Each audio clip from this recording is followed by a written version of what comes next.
gracias por sumarse a esta charla que organizamos desde la Cátedra Libre Abel Gozlowski, a propósito de los 100 años que se han cumplido este año 2024 del fallecimiento de Lenin, ¿no? Bueno, una de las principales figuras políticas del siglo XX, pensador revolucionario, dirigente del partido bolchevique, dirigente, principal líder junto con Trotsky quizá de la Revolución Rusa de 1917.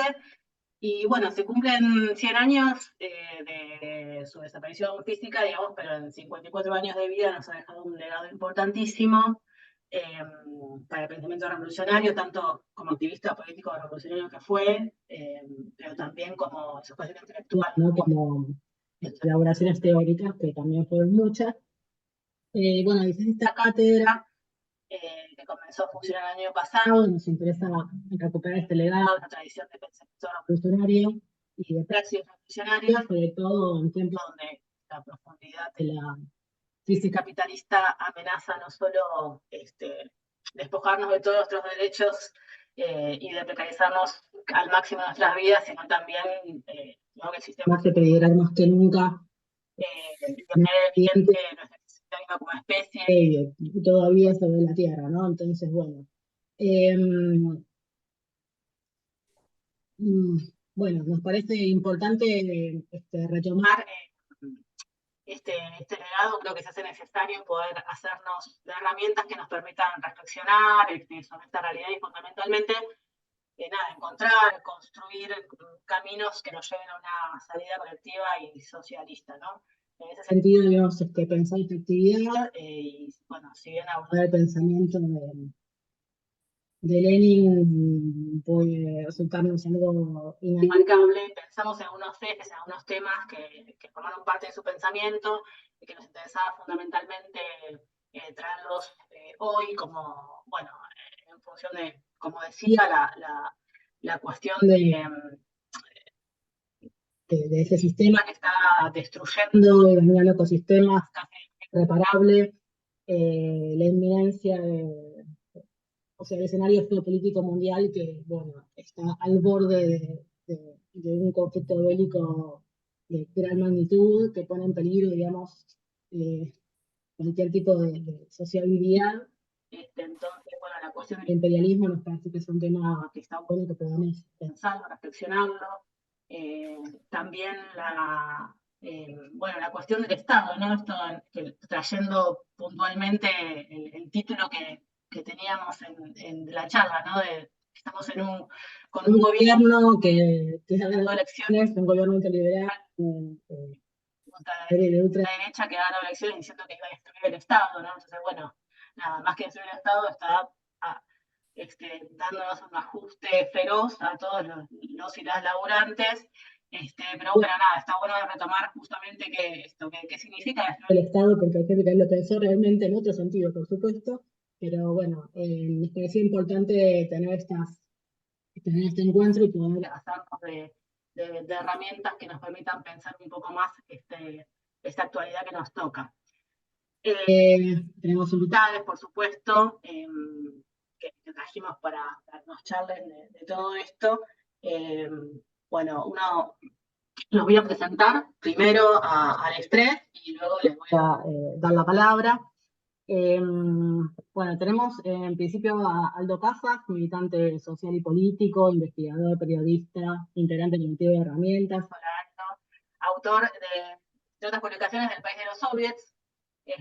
Gracias, Aldo, por participar otra vez de una actividad nuestra. Aldo ya estuvo en la Cátedra Líder, una clase muy buena sobre Lenin, de la cual queremos seguir después profundizando. Estamos también con Jorgelina Matusevicius, militante de la Corriente Social y Política Marabunta, trabajadora social y docente universitaria. Jorge, gracias por estar acá. Y también tenemos a Damián Fau, que es politólogo, docente de la Universidad Nacional de General Sarmiento, integrante de esta cátedra libre del Kozlowski. Gracias a todos también a todas y todes por estar acá en la charla. Bueno, si les parece, comenzamos. La idea sería, bueno, que cada uno exponga sobre uno de los temas de los ejes que habíamos dicho, que habíamos mencionado. Y bueno, obviamente después tenemos un tipo de preguntas, o bueno, si quieren dejar preguntas por el chat para cada uno de los expositores, expositoras, yo voy leyendo todo lo que vaya apareciendo en el chat, ¿sí? Les pido, si es lo posible, que tengan los micrófonos apagados y las cámaras abiertas, si es posible, ¿sí? Eh, bueno, Jorge, acá estamos en un gobierno que nos dice que quiere destruir el Estado, pero bueno, ¿qué, qué pasa con el Estado y con cómo lo planteaba Lenin, ¿no? O sea, la cuestión de destruir el Estado, ¿para qué? ¿O cómo? ¿No? Sí, tal cual como dice Nati, bueno, buenas tardes a todos. La verdad que un profundo agradecimiento a quienes han organizado esta actividad. Siempre es bueno volver a Lenin, me parece. Y preparando un poco la charla, eh, me venía a la mente todo el tiempo, ¿por qué no leemos más a Lenin? Que ahí había muchas cosas que son debates muy actuales, ¿no? Me meto me voy a meter más con el eje que proponen les compas, que es el tema del Estado, pero, y particularmente mi acercamiento a Lenin está vinculado al texto célebre El Estado y la Revolución, o sea, 18 años tenía cuando lo leí por primera vez y realmente me partió la cabeza. Me lo dio un profe que no me quería adoctrinar en el marxismo, todo lo contrario, era un fanático de la doctrina social de la Iglesia y nos mostraba distintas formas de Estado o de pensar el Estado, y bueno, no me convenció, me convencí leyendo a Lenin, y bueno, obviamente en un contexto y por recorridos militantes, se fue profundizando como ese estudio, pero más allá de mi acercamiento personal, digamos, al estudio o a la lectura, mejor dicho, de Lenin, porque tampoco que soy una estudiosa del tema, pero sino que una va llegando por distintas necesidades militantes. Me parecía importante, más allá del punto específico de Estado, recuperar como eh, ciertas cosas que nos fueron nutriendo en la lectura de Lenin, que las voy a dejar como picando, porque me parece que hay como mucho debate en torno a algunos de estos ejes, pero que son claves para comprender la acción política revolucionaria, ¿no? Y una justamente es eso, o sea, la vigencia del pensamiento revolucionario, la necesidad de pensar o de recuperar la perspectiva de un cambio revolucionario de la sociedad, algo que, bueno, con Lenin, con Marx, con un montón de autores clásicos hemos aprendido por qué la necesidad de cambiar el capitalismo por otro sistema social, eh, y la necesidad de para eso disputar el poder político, ¿no? Me parece que ahí hay una de las claves. Después hay un montón de debate en torno a cómo, de qué manera, a la actualización de esas tesis iniciales, pero ahí hay una clave que no se negocia. La otra clave, me parece, para el que brinda y ofrece el pensamiento de Lenin y de muchos clásicos, es la perspectiva del antagonismo de clase y de la necesidad de una acción política independiente bajo los propios intereses de la clase trabajadora. Después podemos discutir qué clase trabajadora, cómo la pensamos, cómo la entendemos, cómo se intersectan con otras opresiones, cómo el proyecto político se amplía, pero el antagonismo de clase, digo, porque ese sí es un debate no, digamos, planteado en el último tiempo, sobre todo, y el último tiempo de un tiempo largo, ¿no? De hace 20 años a esta parte, la vigencia o no del antagonismo de clase, me parece que esa es otra clave a recuperar, digamos. La necesidad de la organización política, que sobre eso va a hablar más Damián, pero me parece que es otra. Después podemos discutir de qué modo, cuál es el aporte de la organización política, si es la construcción de una organización o de varias, pero es necesario pensar o tener en cuenta que el devenir de las luchas espontáneas, de ese devenir no se desprende necesariamente un cambio revolucionario, y entonces ahí hay una clave para poder pensar la intervención política.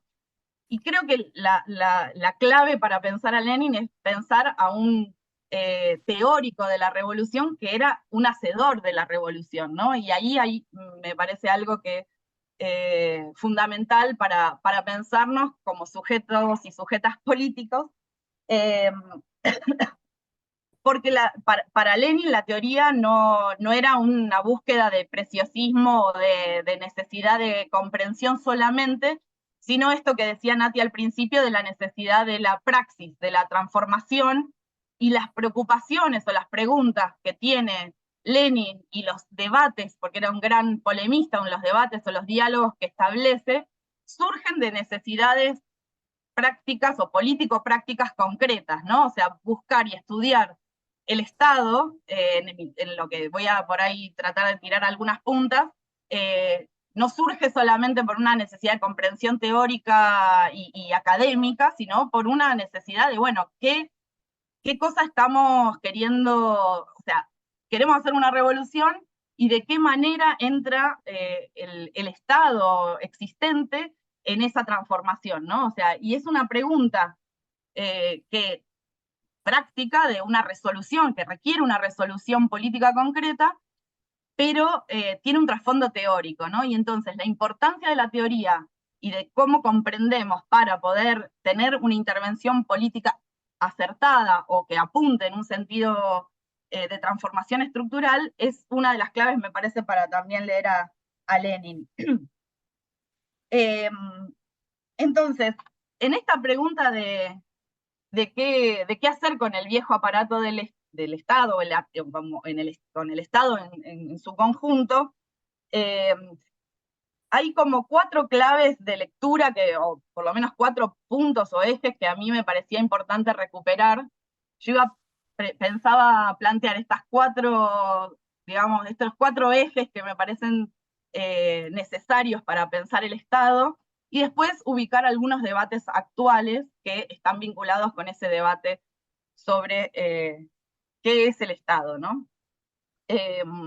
Una de las claves de lectura para entender al Estado, y que Lenin aporta muchísimo en eso, y todo el libro del Estado y la Revolución está bastante vinculado a esta perspectiva, es que el Estado es un Estado de clase. Ya sé que por ahí parece una obviedad, creo que nadie discute o nadie niega el carácter de clase del Estado, salvo los no marxistas, digamos, pero eh, me parece que la forma en la que se presenta en el Estado y la Revolución es bien, eh, hay que recuperar como la forma en la que lo presentan. De alguna manera, ¿cuál sería el camino, el recorrido teórico que plantea Lenin, que recupera de Engels y de Marx? La burguesía como clase dominante tiene que garantizar la explotación de la clase trabajadora, pero la particularidad que tiene el sistema capitalista es que debe dominar, subordinar, eh, sujetar sujetos libres, ¿no? Esta es la particularidad que tiene el capitalismo. En ese sentido, y por este motivo, digamos, el garantizar esa explotación en el libre juego de las interacciones sociales no se puede o no alcanza con esas interacciones sociales para garantizar esa explotación, ese esquema de dominación de una clase por otra, ¿no? ¿Por qué? Porque los intereses irreconciliables no pueden en sí mismos armonizarse en ese cuerpo social, ¿no? Es lo que va a decir Lenin en esa primera parte, que recupera esta cita de Lenin de que se devorarían los sujetos, las clases, se devorarían así entre sí. Entonces requiere de alguna manera este aparato separado de autoridad pública, ¿no? Eh, este aparato separado de autoridad pública que se presenta, se pone por encima de las clases sociales, estaría llamado a garantizar las condiciones generales de acumulación de capital a través de 2 como mecanismos fuertes, que serían un cuerpo de funcionarios que administran lo existente, la burocracia, y el aparato de violencia material, ¿no? Que, digamos, bueno, obviamente el ejército, las fuerzas represivas, ¿no? Y la legitimidad para hacerlo, digamos, es que justamente se presente como un aparato por encima de las clases, ¿no? ¿Y esto por qué? Porque de alguna manera las relaciones económicas entre compradores y vendedores de fuerza de trabajo son relaciones desarmadas. O sea, un capitalista no puede obligar a un trabajador a trabajar por medio de la violencia, digamos, porque negaría ese carácter de sujeto libre, ¿no? Por eso desde ahí, digamos, desde la vigencia de este antagonismo irreconciliable en lo social, que concluye Lenin que el Estado es producto de este carácter irreconciliable de los intereses de clase, ¿no? Existe Estado porque existen clases sociales, va a plantear Lenin. Ya sé que por ahí muchas de estas cosas ya las sabemos, pero me parece que esta clave es necesario como darle una vuelta o volver a pensarla y a recuperarla. El otro punto que me parece importante, digamos, recuperar de la vigencia del pensamiento de Lenin es que la necesidad de destruir el Estado, esto que era la pregunta de la charla, o que estaba planteado como pregunta de la charla, y reemplazarlo por otra forma política. Y ahí, que de alguna manera viene de lo anterior, ¿no? No se puede generar o atravesar un proceso revolucionario con una forma de Estado que está vinculada a este otro interés de clase, ¿sí? Entonces, de ahí que Lenin le dedica un apartado bastante importante del libro a analizar el proceso de la comuna, ¿no? Que recupera esta idea de Marx de que es la forma política finalmente descubierta, ¿no? Descubierta por la propia clase trabajadora. Y por eso también en las tesis de Abril apuesta a que en el proceso, que el proceso revolucionario se asiente en esos organismos de poder, los soviets de obreros y campesinos, y dice, ¿no? Ningún apoyo al gobierno provisional, y habla de no bancar una república parlamentaria, sino una república basada en los soviets, ¿no? Esta idea me parece que es clave porque conecta con un debate, me parece que es muy actual, de la vigencia o no de la tesis del doble poder. Pero ¿qué es lo que recupera de la comuna, ¿no? ¿Qué elementos? Bueno, lo que también por ahí ya hemos visto, leído, la existencia de una democracia real, que él le dice la más verdadera, o sea, verdadera, más completa, que es contrapuesta a la democracia liberal, ¿no? A la que le pone un montón de adjetivos, ¿no? Hipócrita, restringida, bueno, etcétera.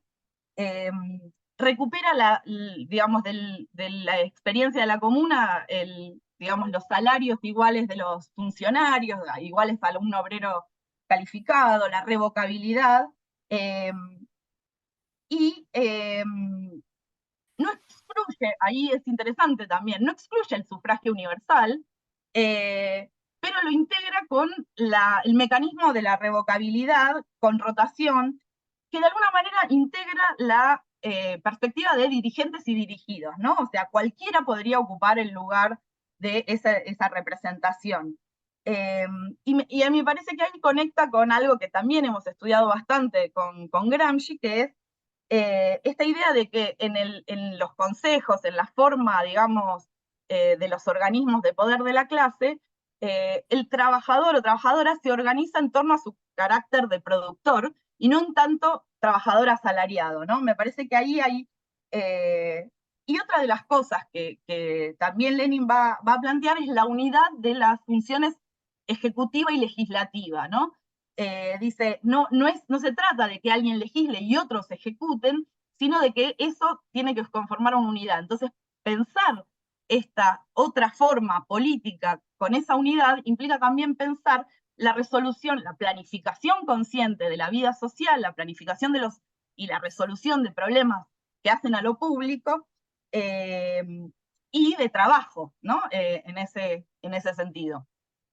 Otro de los puntos que me parecen importantes recuperar es el carácter de confrontación abierta en un proceso revolucionario, el carácter violento que tiene la revolución, ¿no? Y me parece que esto también, para traerlo a los debates que hay en el marxismo y de las vías de transformación, eh, hay que, y hoy más que nunca, con toda la introducción que hacía Nati, estamos viviendo cada vez una exacerbación, digamos, de una terrible ejercicio de la violencia hacia la clase trabajadora en su conjunto, y la violencia entre estados ni hablar, pero me parece que hasta en los procesos que se propusieron transformaciones de las vías pacíficas o de otras vías no, digamos, que no pensaran o no, digamos, se posicionaran de una perspectiva de violencia revolucionaria, también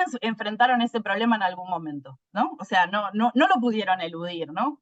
Y ahí me parece algo que leía por ahí también, que la burguesía tiene conciencia de este carácter violento de la vigencia, de la necesidad de la violencia para la vigencia de su posición dominante en la sociedad, ¿no? Y me acordaba que había uno de los hombres más ricos, Warren Buffett, que dijo en el año 2003, hace 10 años, dijo, la guerra de clases existe y la estamos ganando nosotros, ¿no? La estamos ganando los ricos. Esta claridad que tiene la burguesía de que la dominación exige un proceso que incluye la dimensión de la guerra, me parece es algo muy importante para poder, para pensar cualquier, digamos, estrategia revolucionaria.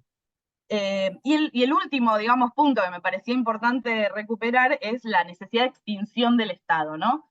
Que ahí, digamos, en esta idea de que al Estado se lo destruya, esta forma política del Estado de clase con sus modos de ejercicio del poder político, es necesario destruirlo por otra forma, reemplazarlo por otra forma.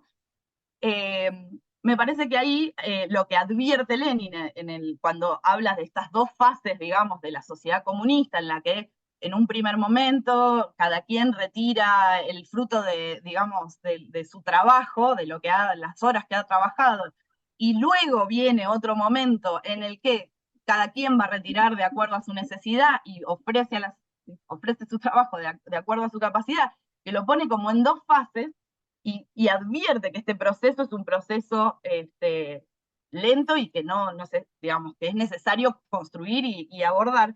Me parece que advierte sobre dos cuestiones.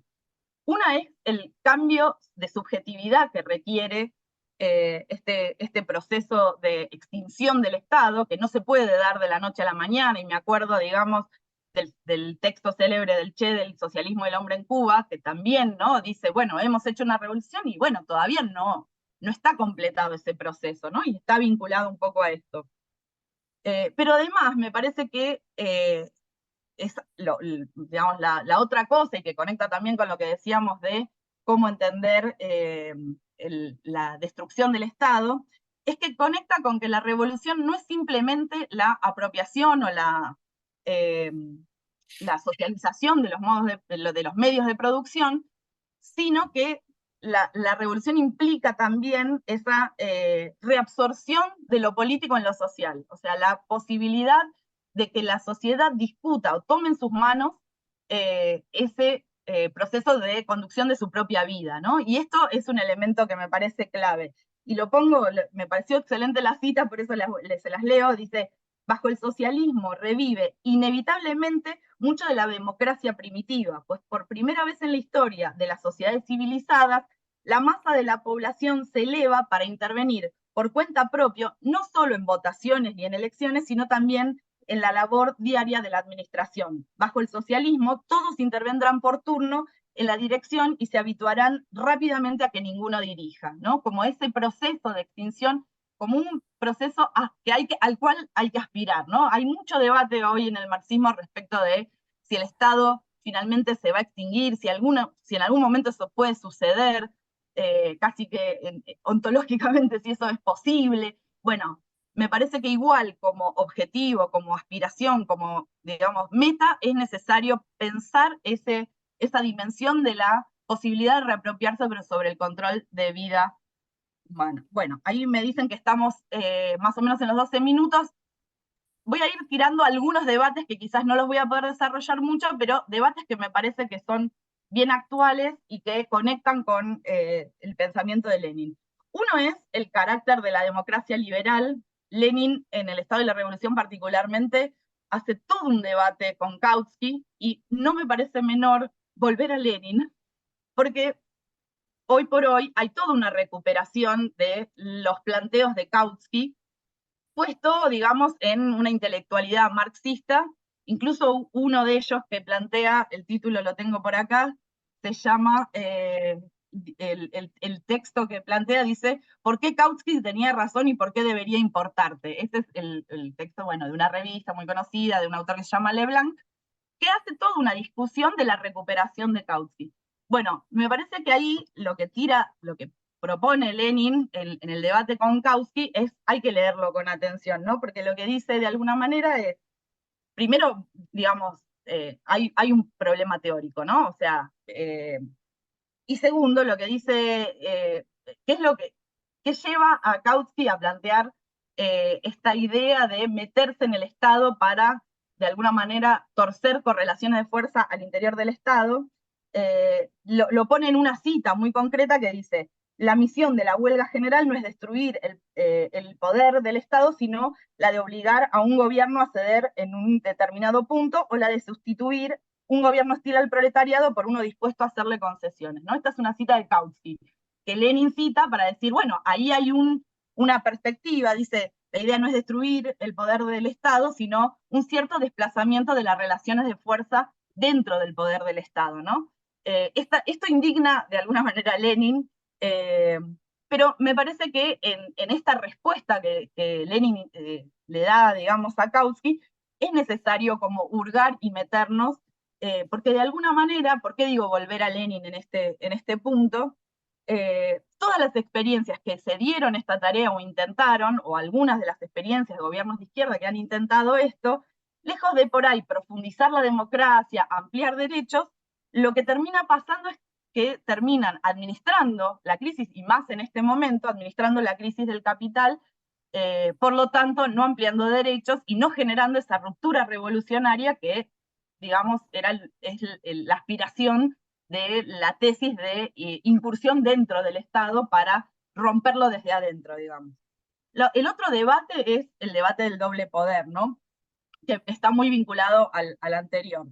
Y ahí, la izquierda, en cierta izquierda actual, hay una recuperación fuerte de los planteos de Pulanzas, ¿no? Más allá de los aportes de Pulanzas, que seguramente hay muchas cosas a rescatar, pero Pulanzas hay un quiebre ahí, ¿no? Él dice claramente que no es, que hay que cambiar la estrategia leninista de reemplazar a una forma política por otra forma política, ¿no?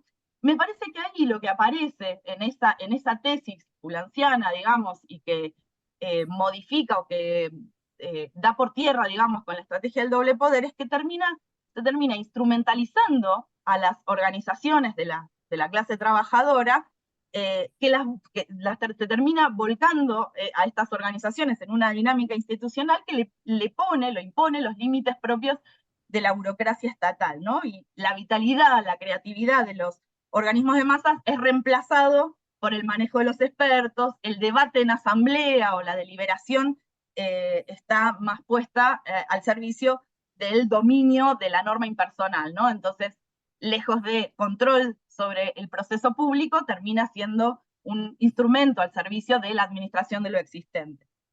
El otro debate, me parece que ahí Lenin, por ahí no en el estado de la revolución, sino una vez que ya, habiendo hecho la revolución, empieza a ver todos los problemas, es el de la burocracia.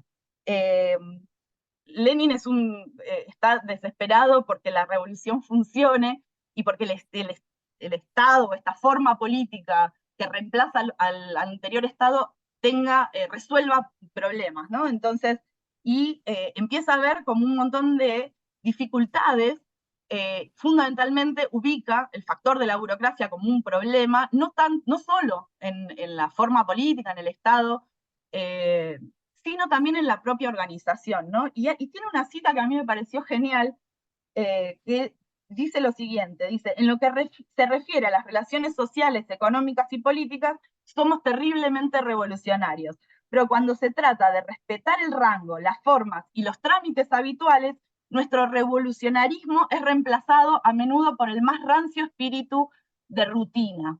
En este sentido, se observa con frecuencia un fenómeno muy interesante, que el grandioso salto hacia adelante realizado en la vida social va unido a un temor absurdo ante el menor cambio.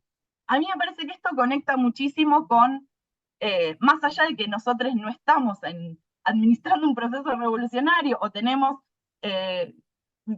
lejos como esa posibilidad, me parece que lo que es de la distancia entre objetivos generales de revolución y la cotidianidad absolutamente rutinaria, alienada, ¿no? Entonces, ¿cómo romper esa distancia? Me parece es otra de las cuestiones que esta cuestión alerta. Creo que el feminismo últimamente ha aportado mucho a pensar cómo esos procesos revolucionarios se empiezan a construir cotidianamente, cambiando relaciones de poder en lo cotidiano, y que también muchas de las experiencias de las organizaciones que hemos construido en esta idea de la lógica prefigurativa, de empezar a construir la sociedad que queremos desde ensayos prefigurativos, me parece que también aportan a cortar esa distancia entre la revolución como proceso general y el terrible burocratismo que nos habita muchas veces en lo cotidiano.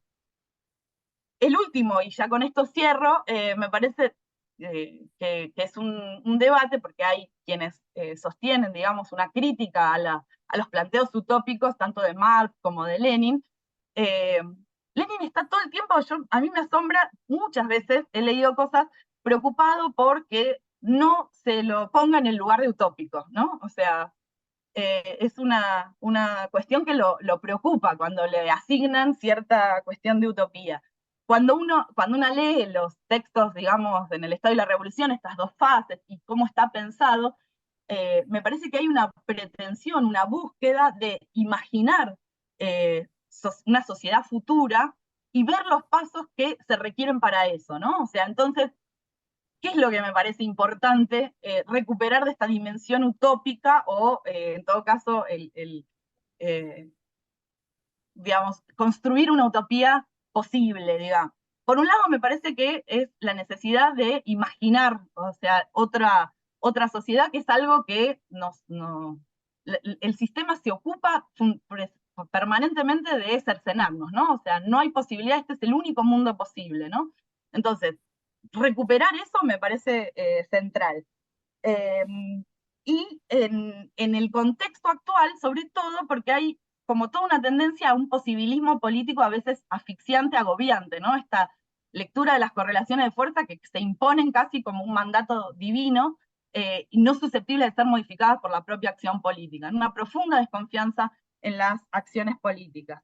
Y me parece que en este contexto todavía vienen por más, ¿no? Vienen a que eso sea completamente derrotado, a quitarnos esa capacidad de imaginar, de soñar y de pelear por otra posibilidad. Por eso me parece que hoy más que nunca, una de las frases que a mí más me gusta de Lenin, está completamente vigente, que es esa de que nos propone que es posible soñar, que es preciso soñar, pero con la condición de creer en nuestros sueños, de examinar con atención la vida real, de confrontar nuestra observación con nuestros castillos en el aire y de realizar escrupulosamente y cotidianamente nuestra fantasía. Así que hasta ahí dejo y gracias. Muy bien. Gracias, Cor. Muy Bueno, bien, muy bien. se sumaron recién, estamos en esta charla de Destruir el Estado en serio, para expresar un poco eh, a cierto gobernante que en mala suerte tenemos. Jorgelina Matusevicius recién estuvo introduciéndonos en el pensamiento de Lenin respecto de cómo pensar el Estado, el carácter del Estado, bueno, y algunos debates como la burocracia, el doble poder. Esta charla que organizamos a través de la Cátedra Libre de Abel Bosloaski, les comento brevemente, la cátedra comenzó a funcionar el año pasado en la Universidad Nacional de General Sarmiento. Igualmente nos consideramos una cátedra itinerante, así que probablemente estaremos en otros lugares también. Pero bueno, el cuatrimestre pasado comenzamos con el primer seminario respecto del pensamiento revolucionario, en donde nos proponíamos un poco, la idea es un poco también el espíritu en el que estamos también teniendo esta charla, ¿no? Como de poder recuperar el pensamiento de grandes revolucionarios del siglo XIX, siglo XX, no solamente europeos, sino fundamentalmente latinoamericanos, para poder hacernos de herramientas y pensar un poco nuestra realidad y que, nos sirva también para construir salidas colectivas. Y bueno, y que nos pareció también buenísimo poder homenajear con el nombre a Abel Bosloaski, un compañero militante político revolucionario, médico, que bueno, lamentablemente hace unos años se fue, pero bueno, nos parecía un lindo homenaje para él. Bueno, ahora continuamos un poco, la idea era tomar algunos ejes importantes, por ejemplo, bueno, nada, desde la perspectiva leninista, cómo pensar al Estado, que es de lo que estuvo hablando Jorgelina recién, y Damián Fau, que es integrante de la cátedra, nos interesa que también otro de los temas que justamente retomando un poco el cierre de Jorgelina respecto de, bueno, de que no estamos hablando de utopías, y que, bueno, tenemos que ver cómo hace factible este cambio. El tema de la cuestión de la organización fue también un tema central respecto del pensamiento de Lenin, y nos gustaría, Damián, si nos charlas un ratito sobre eso y sobre otras cosas que quieras también. Bueno, muchas gracias, Natalia. Se escucha bien ahí, ¿no? Sí, sí, perfecto. Bueno, primero un saludo a todos y todas que se han conectado y también, bueno, decir que para mí es un orgullo poder estar también participando de la charla junto con Jorgelina, como con Aldo. Eh, Siento que un poco soy, como vieron esas bandas bueno, de los protagonistas principales, un poco en esa condición. Em, Primero que os quiero decir es que no Dale, nos interesa. te corta el audio. Creo que es porque hiciste un chiste. Se cortó. ¿No? A ver, si moves mucho el micrófono se empieza a entrecortar el audio. Ahí no se te escucha.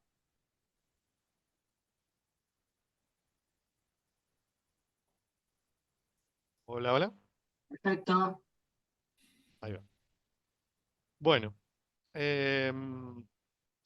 no, decía que un poco la propuesta de pensar en un encuentro donde retomar a Lenin a 100 años de su fallecimiento no tiene que ver con exclusivamente pensar o discernir lo que Lenin decía, sino que, es decir, no nos interesa un debate meramente historiográfico o teórico político, sino que nos interesa, bueno, pensar a Lenin, ¿sí? Para poder reflexionar básicamente sobre los problemas de nuestro tiempo, ¿sí? No nos interesaba tampoco justificar lo que queremos hacer simplemente porque, bueno, Lenin lo dijo, sino que un poco la idea también es tratar de pensar, en todo caso, a partir de Lenin, pensar junto con Lenin justamente algunos de los problemas políticos organizativos, en este caso, a los cuales nos enfrentamos.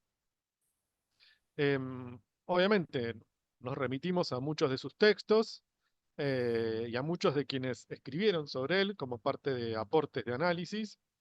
Em, pero lo que me parece importante decir es que Lenin pensó y elaboró su teoría sobre la organización, sus propuestas político-organizativas en un contexto particular que fue de principios del siglo XX, ¿sí?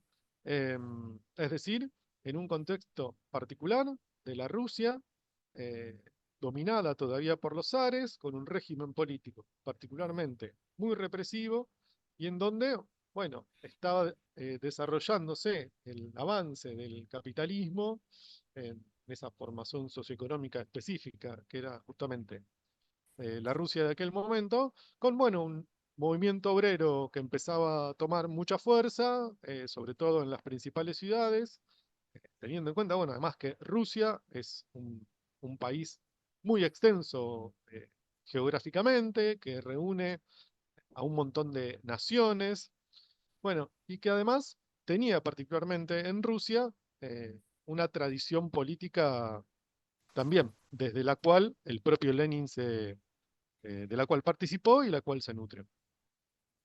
En todo caso, también nos parece que es importante porque además de Lenin ser polémico, sus ideas ser polémicas, dentro del propio campo de la izquierda hay mucho debate, como dijo Jorgelina, sobre varios de los desarrollos que él hizo.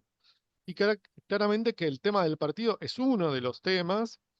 En general se lo suele asociar a Lenin como uno de los teóricos de la justamente teoría del partido. En muchos casos hay mucha militancia que hoy considera que es una herramienta caduca, que, que hoy ya no es necesario construir partido, que hay formas nuevas, que son experiencias que, bueno, demuestran por el partido tal o cual que, bueno, así no se hacen las cosas.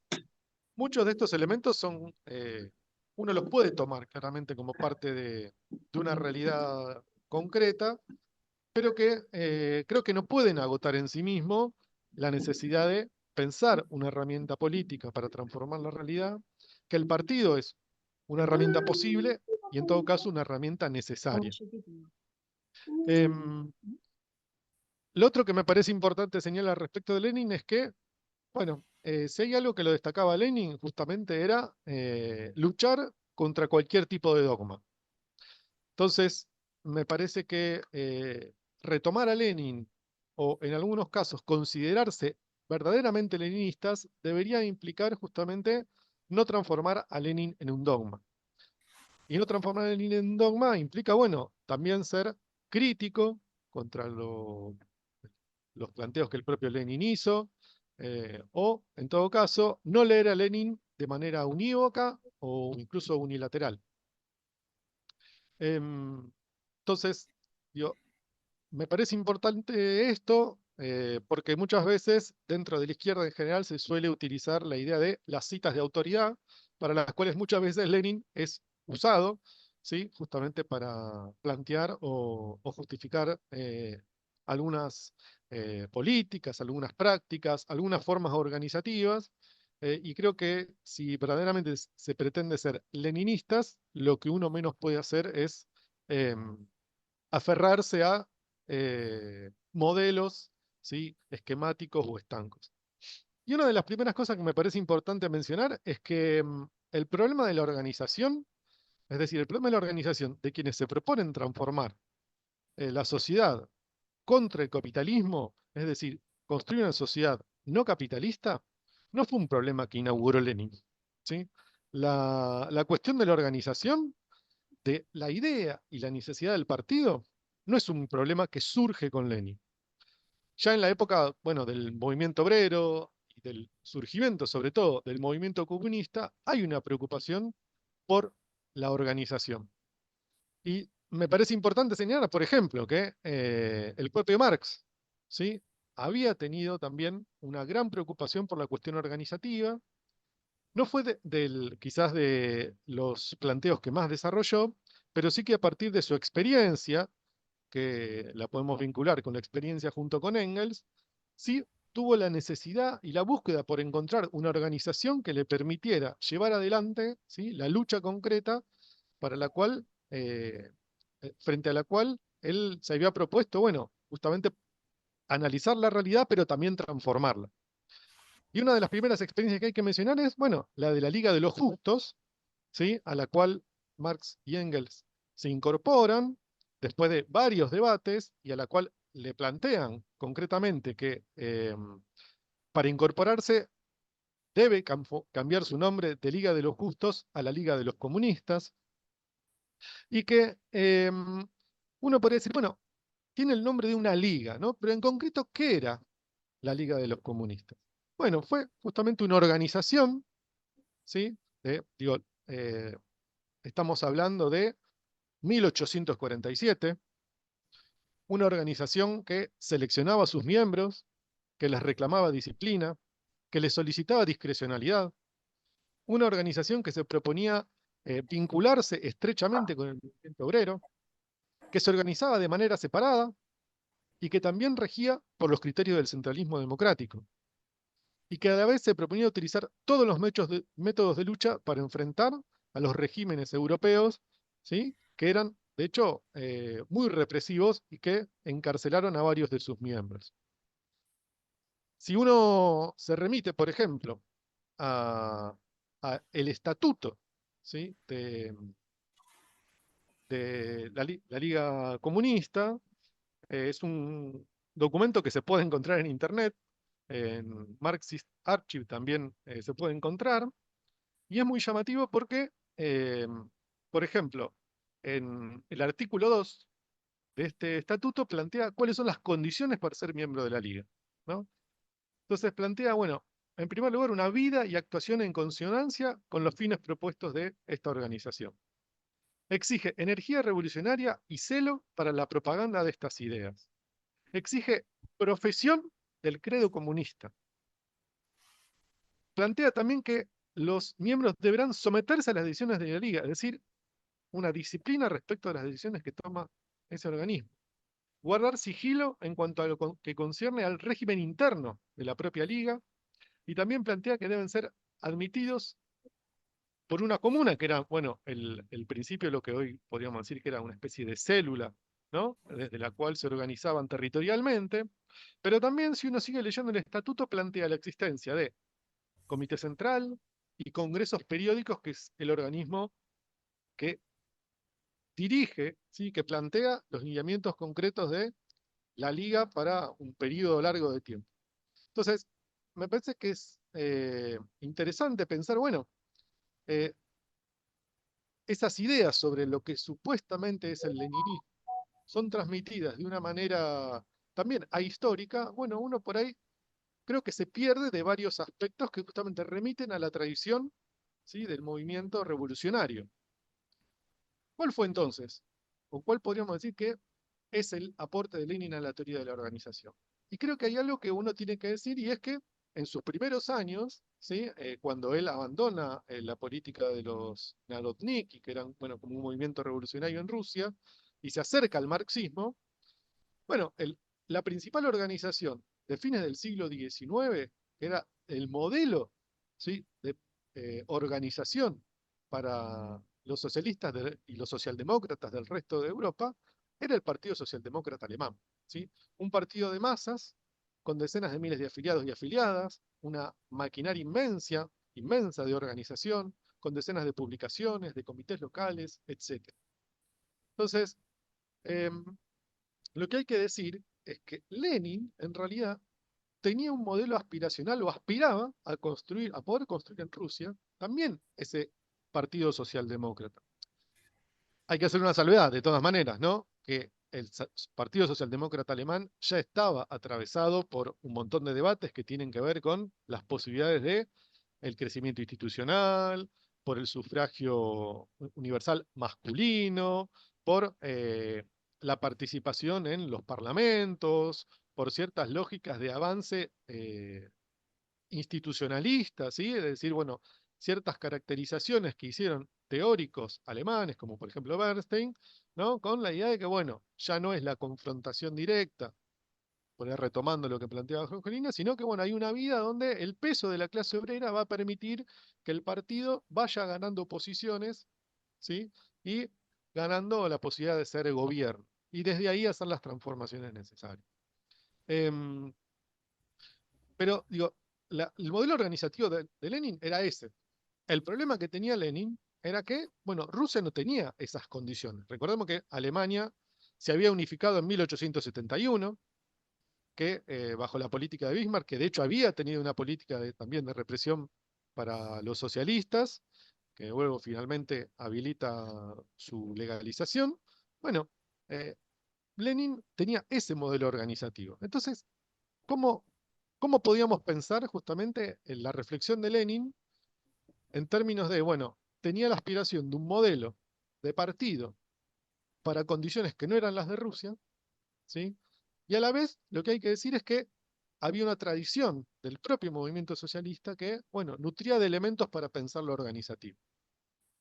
Entonces, me parece fundamental pensar esto porque lo que en muchos casos se habla como la teoría de la organización de Lenin, en realidad justamente es la respuesta que Lenin da a una situación concreta.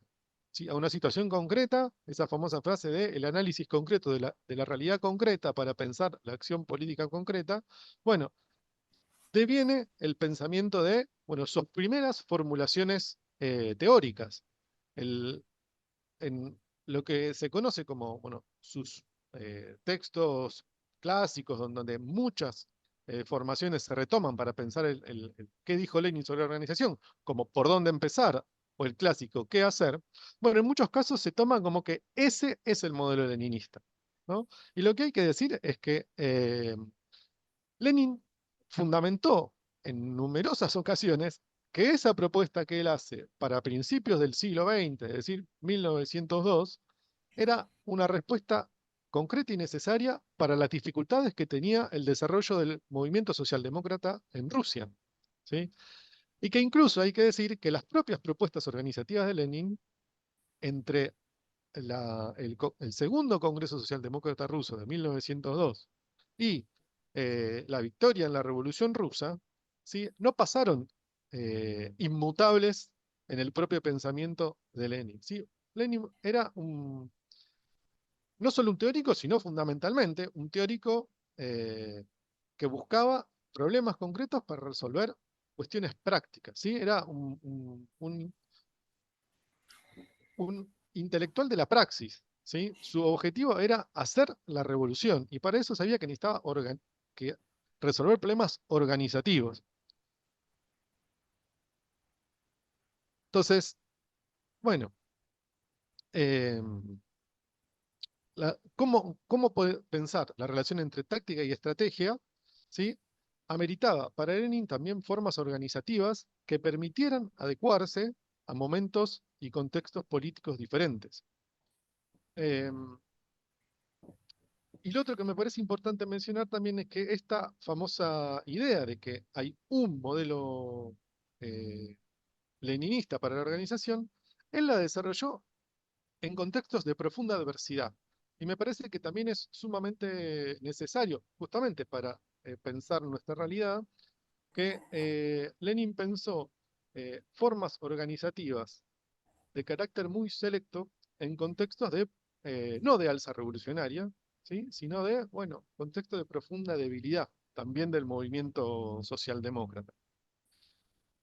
Por ejemplo, hay eh, en la historia del partido bolchevique de Pierre Brouet, menciona que en julio de 1917, en medio de la lucha por el poder, el partido bolchevique realiza un congreso del cual participan delegados y delegadas de diferentes partes de Rusia.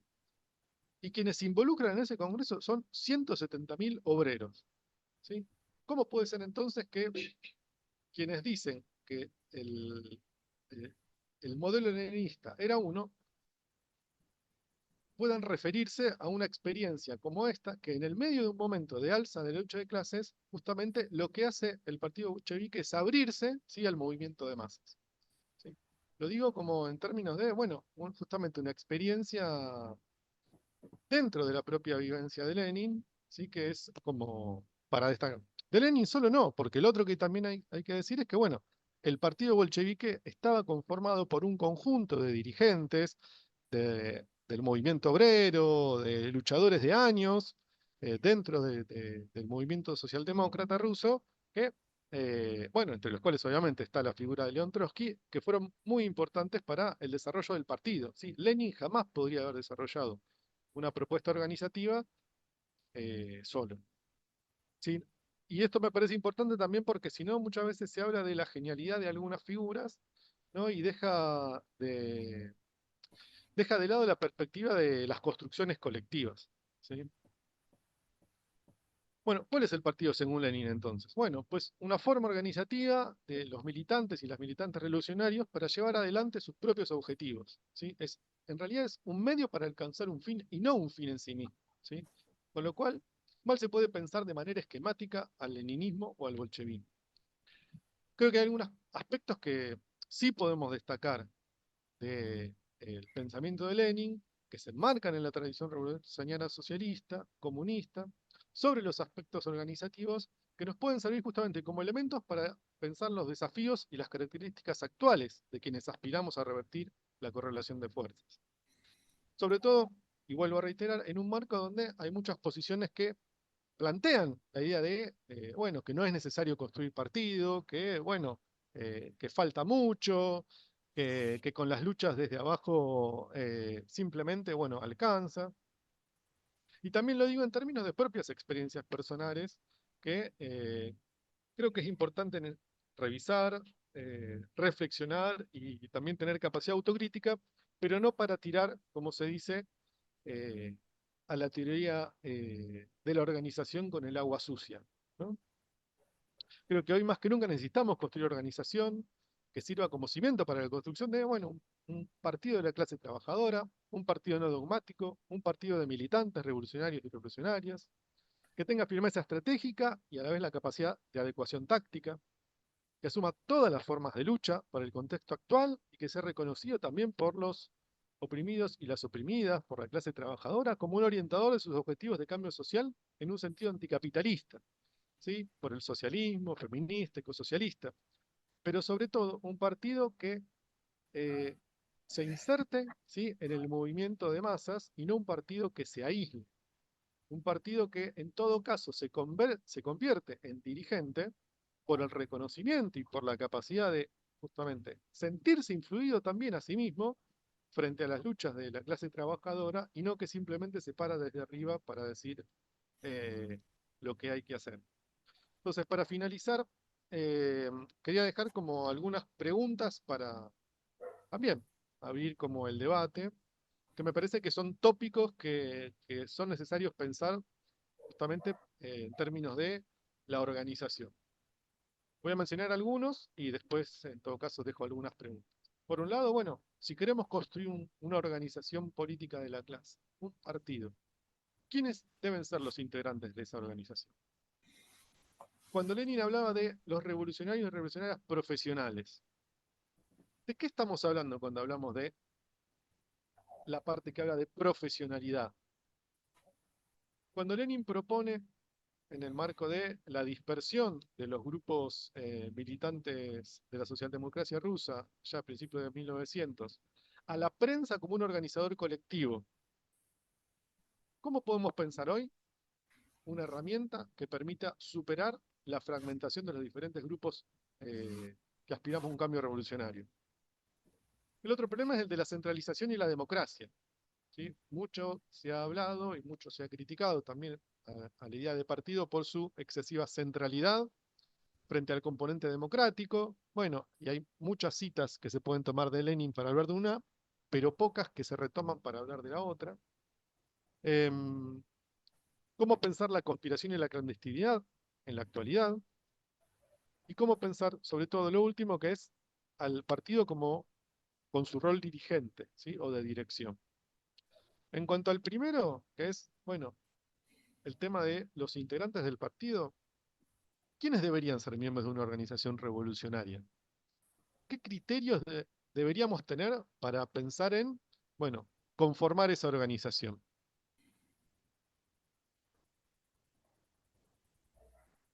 ¿Cuál es el compromiso que deberían tener esos miembros de esa organización para ser parte de ella? Digo, la caricatura que en muchos casos yo he tenido en varias experiencias militantes es la remisión al debate entre bolcheviques y mencheviques de ese famoso Congreso de 1902, donde, bueno, se discute quién tiene que ser miembro del partido.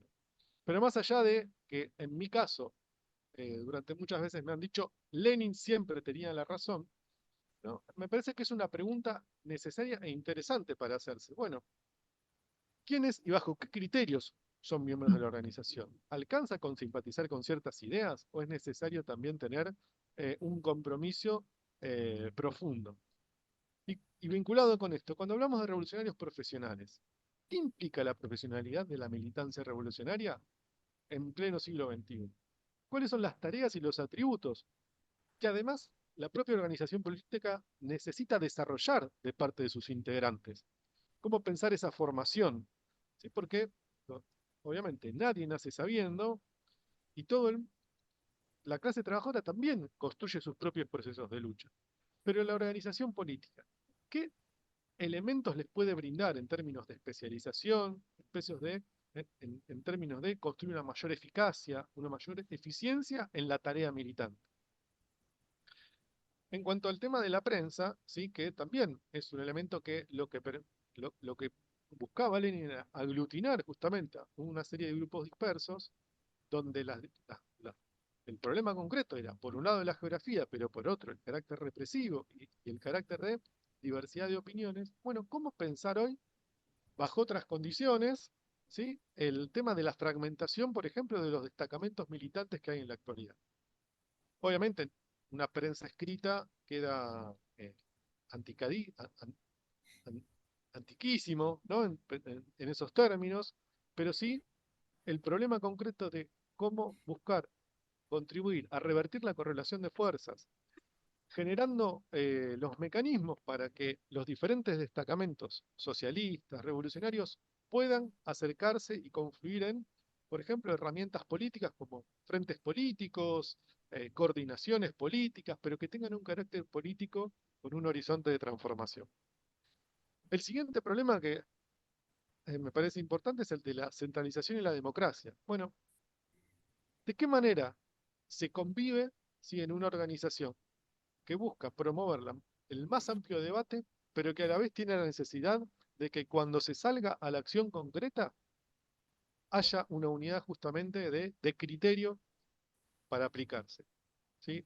¿En qué sentido hay que encontrar un equilibrio virtuoso que permita justamente construir este polo entre centralismo y democracia, que no es una fórmula mágica, sino que en todo caso es una práctica concreta y formas organizativas concretas, ¿sí?, que tienen que permitir en todo caso la dinámica de una organización viva?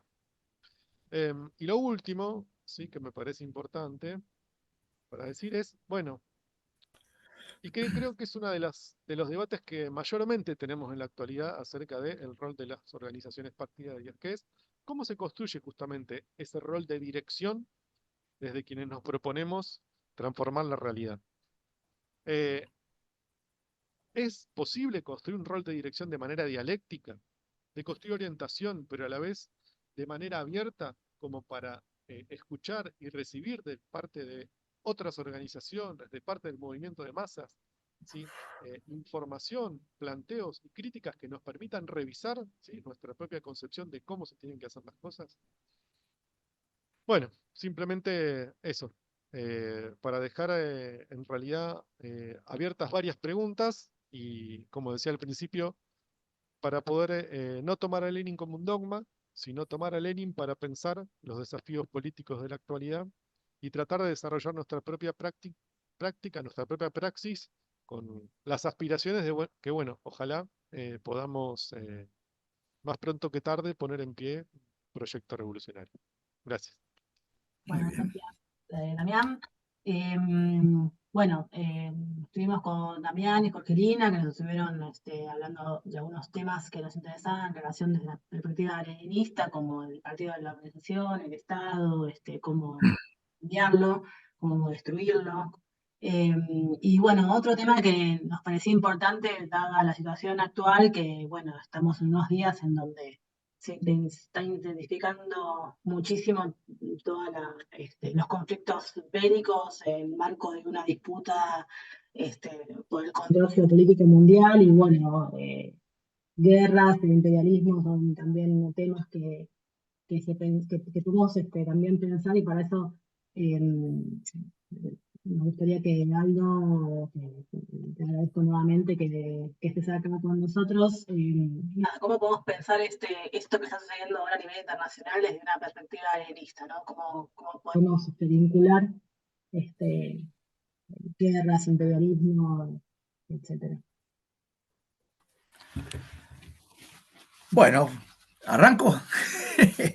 Bueno, para hablar sobre Lenin, el imperialismo y la guerra, como me pidieron, en 15, 20 minutos no más, quiero recordar que al comenzar el siglo XX el capitalismo estaba en plena expansión. Había superado la grave crisis que se había iniciado en 1870 y había durado casi 20 años para ingresar en la fase del capitalismo imperialista. Con la redoblada explotación de las colonias y naciones dependientes de la periferia, la opulencia en las metrópolis permitió que se hicieran algunas concesiones a los trabajadores de esos países para que sus luchas no se radicalizaran. La Segunda Internacional y sus grandes partidos con representación parlamentaria y sindicatos de masas, y en particular su organización modelo, el Partido Obrero Socialdemócrata Alemán, impresionado por aquella bonanza, se plegaron a la engañosa ilusión de que el progreso y el crecimiento económico conducirían a sociedades más democráticas y menos injustas, posibilitando incluso, pensaban algunos, una pacífica evolución hacia el socialismo. Ese espejismo les ocultó que las explosivas contradicciones del modo de producción capitalista y el sistema mundial de estados en la etapa imperialista conducirían en realidad a guerras económicas y militares entre las potencias que se disputaban el reparto del mundo para asegurarse materias primas baratas y mercados en los que sus capitales e industrias pudieran superexplotar una fuerza de trabajo numerosa y carente de organización, pagando salarios ínfimos.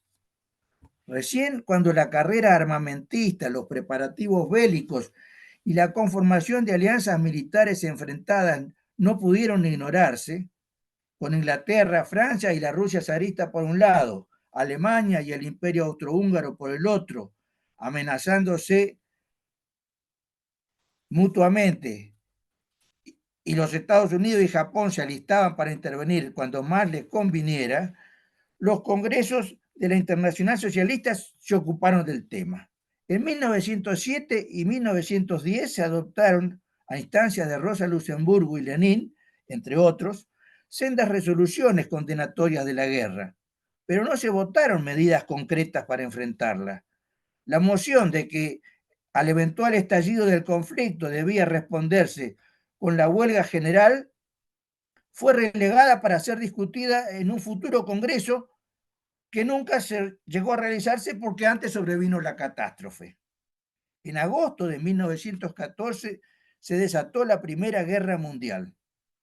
Las potencias enfrentadas reclutaron y lanzaron al combate a millones de trabajadores y campesinos para que se despanzurraran entre sí en una carnicería de magnitud y duración sin precedentes.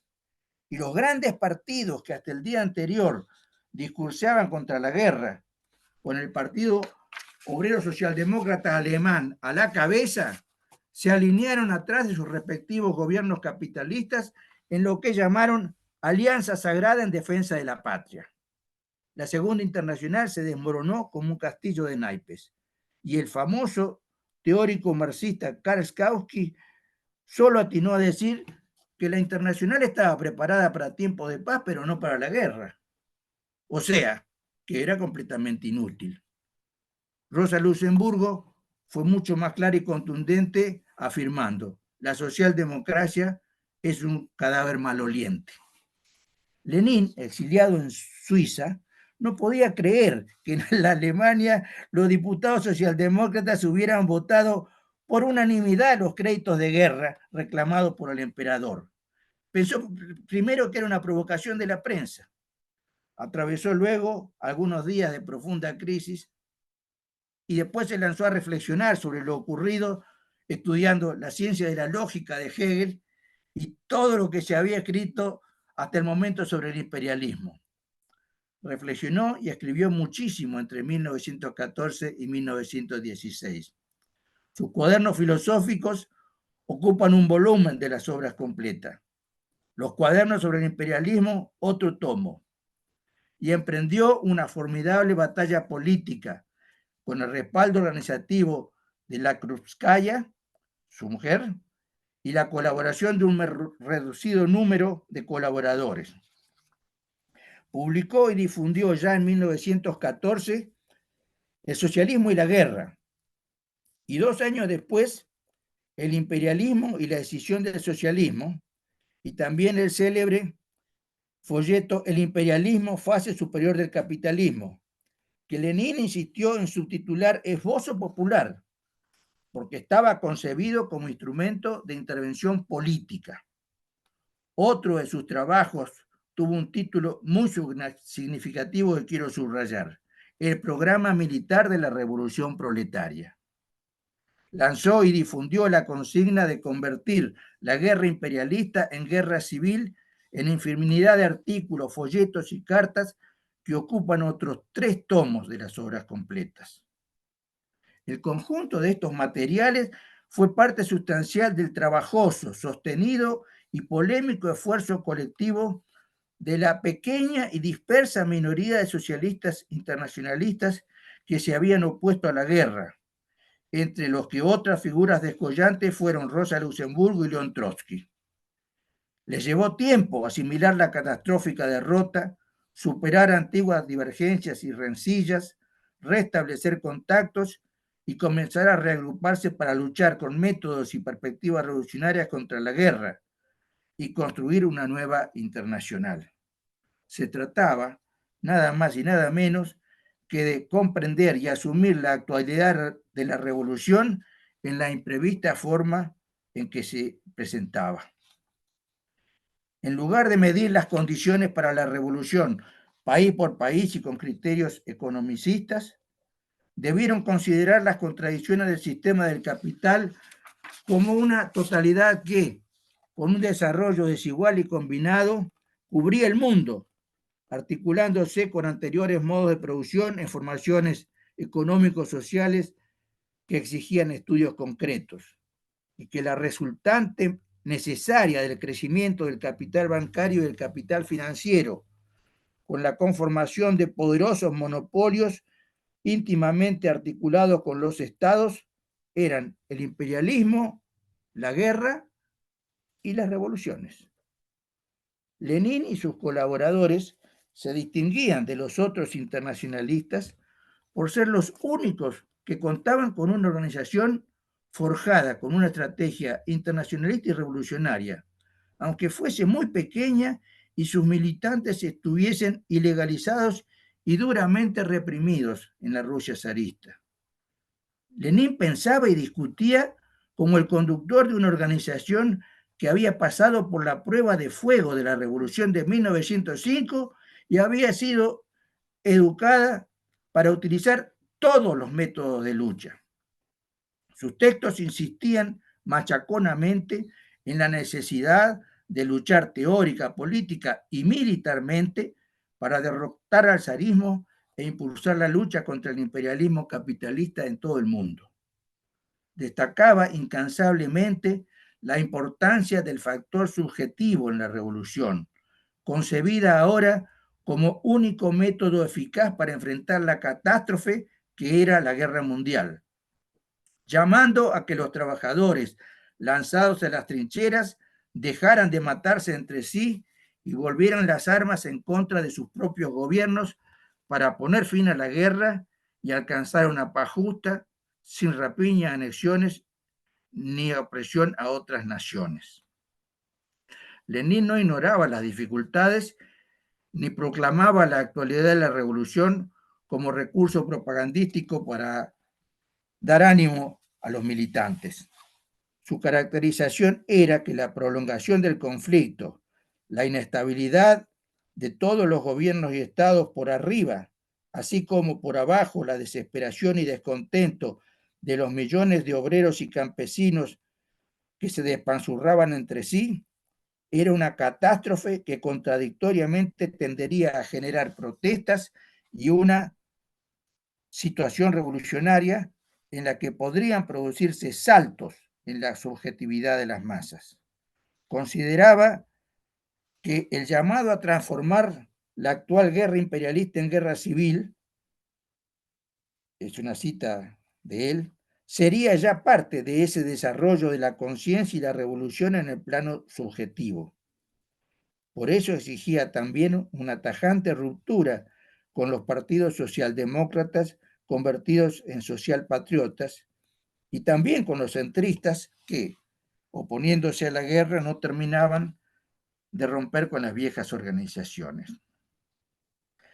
Lenin despreciaba las proclamas carentes de realismo y efectividad, pero lo hacía desde una concepción que estaba en las antípodas de la realpolitik oportunista de la política burguesa.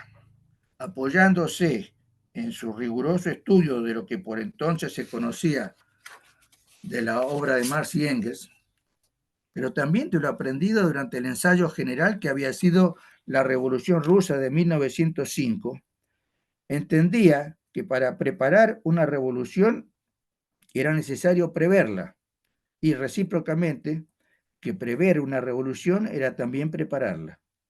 Por eso, las previsiones de Lenin, que se basaban en una rigurosa y concreta consideración de hechos y circunstancias precisos, incluían también un componente voluntarista.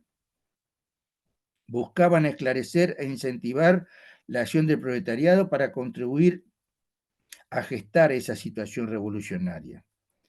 Si alguna previsión resultaba ser equivocada, o si el desarrollo de los acontecimientos tomaba un rumbo inesperado, la modificaba. Ese voluntarismo revolucionario articulaba la firmeza estratégica con el máximo de flexibilidad en las tácticas.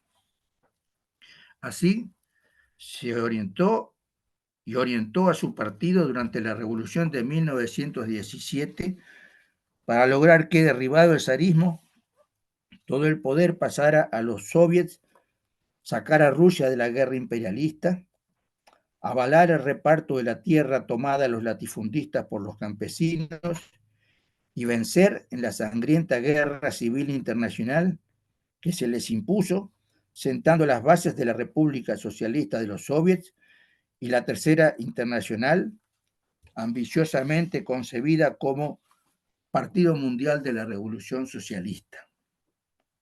Cierto es que esas formidables conquistas y experiencias tuvieron luego un desarrollo mucho más complejo y contradictorio de lo que el mismo Lenin, Trotsky y sus camaradas pudieron prever.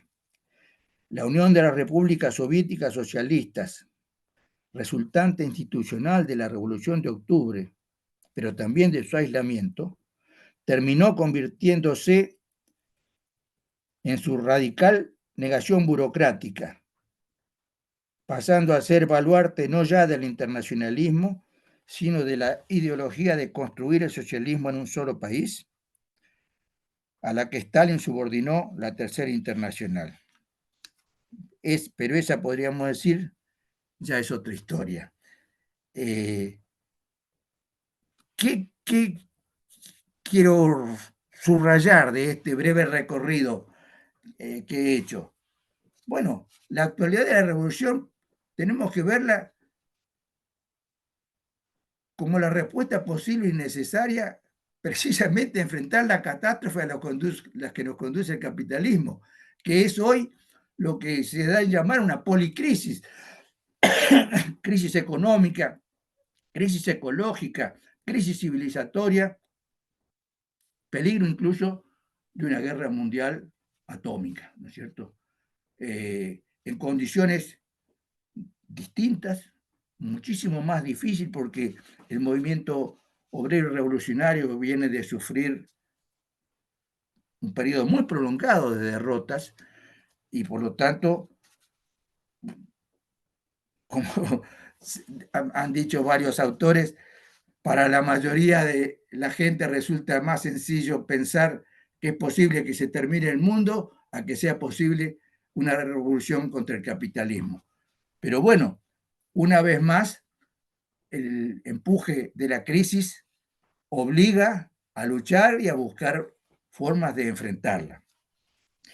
Y en ese sentido, la manera en que Lenin enfrentó esa catástrofe que fue la Primera Guerra Mundial, nos recuerda que de las catástrofes pueden encontrarse también los elementos que conduzcan a abrir una perspectiva revolucionaria, a condición, como se lo citaba ya Lenin, de pensar ese objetivo con seriedad, tomándolo en serio y considerando todos los elementos.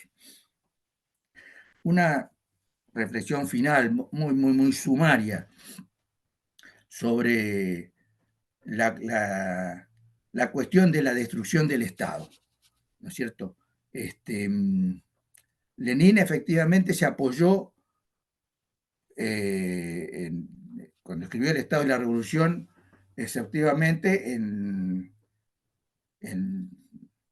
los textos de Marx sobre la Comuna de París, que incluso fue una experiencia histórica que hizo que Marx cambiara sus propias concepciones, ¿no es cierto? Y Marx dice, bueno, la comuna es la forma política al fin descubierta en la que los trabajadores y el pueblo comienzan a tomar el gobierno en sus propias manos. Y Lenin dijo, eso es lo que necesitamos hacer acá nosotros. Y entonces dijo, hay que destruir el viejo Estado, y construir un Estado tipo comuna, fue la formulación que usó. Un Estado que en las condiciones de Rusia podía ser un Estado basado en los soviets, ¿no es cierto? Todo el poder a los soviets. Esa perspectiva comenzó a ponerse en práctica, pero la magnitud de las dificultades que enfrentaron pronto los llevaron a modificar un poco esa previsión. Efectivamente lograron, y lo hicieron en un brevísimo tiempo, destruir el viejo aparato militar y policíaco represivo de la Rusia zarista.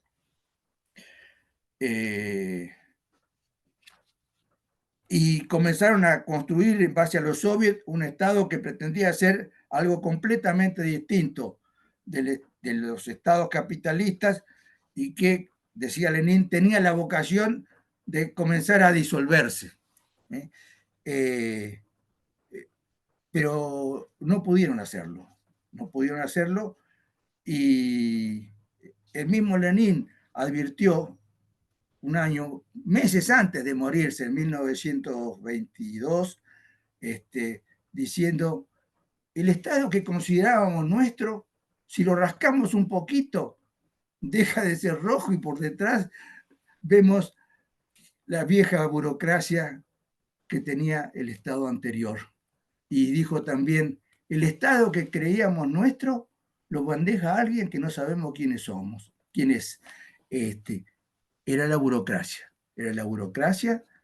que había crecido de una manera incontrolable y que recién advirtieron en toda su magnitud, porque es cierto que Lenin y otras tendencias del partido bolchevique comenzaron a denunciar el peligro terrible que significaba la burocratización del Estado, que se llamaba obrero, desde 1919. Los congresos votaban sistemáticamente medidas contra la burocratización. Pero la resultante fue nula. El Estado se burocratizó cada vez más y finalmente la Unión de las Repúblicas Soviéticas Socialistas, en lugar de mostrar la vocación de disolverse a sí misma, terminó convirtiéndose en un nuevo Leviatán, y Stalin terminó diciendo, bueno, este es un Estado socialista e incluso con el comunismo va a subsistir el Estado, contra todo lo que había dicho y pensaba Marx. Porque entre todos los fines de la revolución proletaria para Marx, la disolución y la desaparición del Estado era simultánea a la desaparición de las clases. Por eso para mí sigue siendo una necesidad política y estratégica defender ese elemento de la estrategia política diseñada por Marx, reafirmada por Lenin, aunque después no pudiera sostenerla. Entre otras cosas, y con esto termino, ¿por qué resultó tan difícil impedir el desarrollo de la burocracia y que el nuevo Estado que se construía terminara siendo muy parecido al viejo, incluso mucho más mastodóntico que el anterior, tomando muchos de sus elementos, etc.? Bueno, una de las razones fue el aislamiento de la revolución, el atraso de la que se partía en las condiciones de Rusia, etc. Pero yo quiero subrayar otro aspecto que creo que les pasó inadvertido a Lenin y a Trotsky, y es que ellos creyeron que expropiando a los terratenientes y a los grandes capitalistas se habían revolucionado las relaciones de producción completamente, y ahora lo importante era desarrollar las fuerzas productivas para salir de la miseria y avanzar por esa vía a la completa desaparición de las clases. Bueno, esa perspectiva resultó equivocada. Y yo creo que es muy importante comprender por qué era equivocada. Era equivocada porque la expropiación de los burgueses y de los terratenientes no implica la revolución completa y efectiva de las relaciones de producción y de apropiación, si no se revolucionan al mismo tiempo y simultáneamente la división social jerárquica del trabajo y se avanza hacia la eliminación del trabajo asalariado. Lo que el Estado que se decía obrero pudo hacer fue nacionalizar gran parte de la industria, y a veces los mismos bolcheviques hablaban de la propiedad estatizada como sinónimo de propiedad socializada. No era así, no es así. La socialización es mucho más que eso. Es el posibilitar que los trabajadores libremente asociados dirijan no solamente la economía, sino todos los aspectos de la vida social. Y esa es la perspectiva por la que luchó Lenin, aún con consecuencias, aún cometiendo errores, y es lo que hace tan útil y necesario reflexionar sobre los aportes de Lenin en sus aciertos y también en sus errores. Como dijo Lenin muy poquito antes de morirse, debo confesar que mis ideas sobre lo que es el socialismo han cambiado profundamente. Desgraciadamente no tuvo tiempo de explicarnos a fondo en cómo y en qué sentido habían cambiado, porque un ataque lo privó del habla y nos dejó simplemente esa preocupación y esa advertencia. Bueno, muchas gracias por haberme escuchado y dado esta posibilidad de intercambiar opiniones en un momento en que por razones de edad y de salud no tengo mucha oportunidad de conversar con otros compañeros. Gracias. Gracias a vos, Aldo. Bueno, tenemos unos minutos más. La idea por ahí es no extendernos más de 2 horas del Zoom, porque bueno, para que no sea tan extenso, pero bueno, por ahí estaría interesante si se abren a preguntas, si hay preguntas, alguna intervención, de algún compañero o compañera que quiera hacer una intervención. Así que bueno.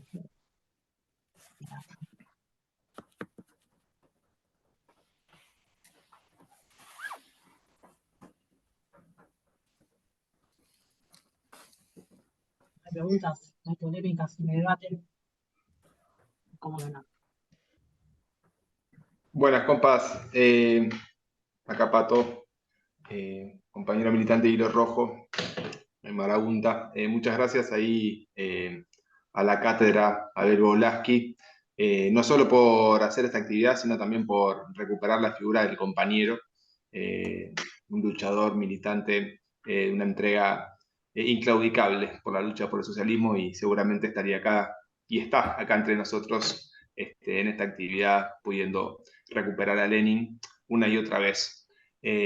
Sobre esta recuperación y sobre algo que decía Aldo respecto de el solapamiento y la multiplicidad de crisis, a mí hay algo que también se me pone a jugar respecto de cierta crisis de crisis política, de representación política, y una falta de autoridad ética, política, moral, para poder dar cuenta bueno, por dónde avanzar en este contexto de barbarie capitalista. Entonces, poco la pregunta es cómo recuperar cierta legitimidad, cierta identidad por el cambio de la transformación social y la necesidad de la revolución desde una perspectiva socialista, siendo que hoy pareciera cada vez más el arco se va corriendo y las tareas se multiplican. Eso por un lado, como más la cuestión en este sentido, y lo otro también es pensar las nuevas tecnologías para poder incorporar formas de participación y democracia directa, y algo también de las políticas públicas y el rol de un Estado desde otra perspectiva, qué aparece ahí, ¿no? Como herramientas posibles para tomarse. Bueno, algunas interrogantes para el debate.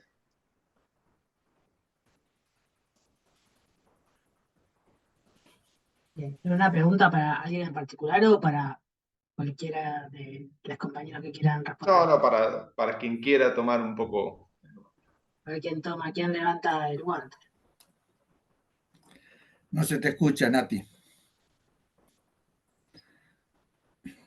Decía, bueno, que no sé, le preguntaba a Pato que para quién era la pregunta, me dice, bueno, que en general para quien quiera responder, quien quiera levantar el guante, como quien dice.